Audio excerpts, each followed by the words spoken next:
Hey everybody, it's Dr. Tim Harrigan.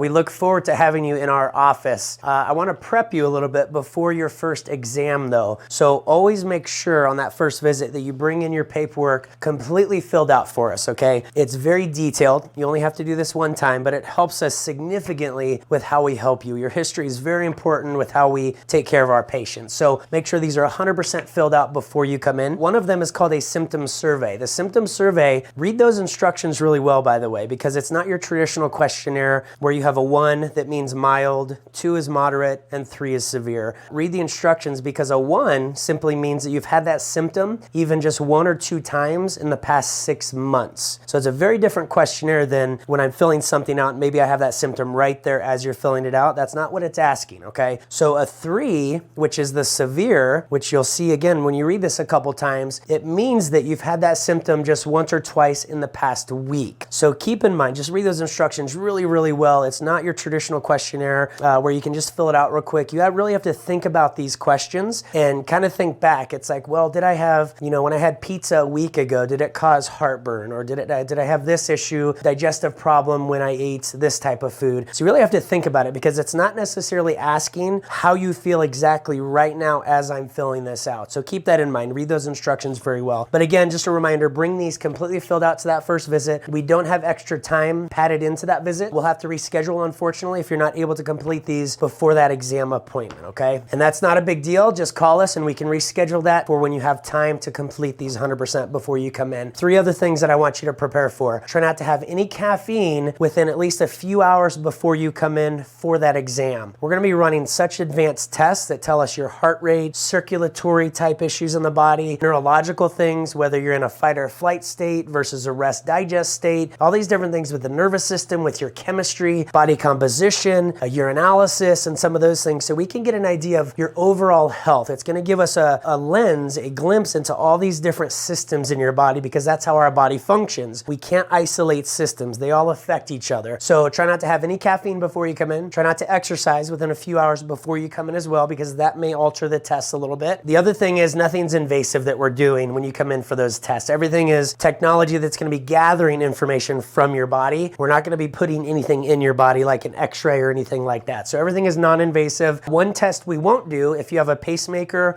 or you're pregnant is the body composition test. So this is one of those tests where it sends that galvanic current that you see at the gyms where they check your body composition. We just won't do that on somebody with a pacemaker or that's pregnant. So let us know if you have those things when you come in as well. So we look forward to meeting you and gathering some of this information so that we can analyze it and see how to best help you. We look forward to having you in our office for that first exam, you guys. See you soon.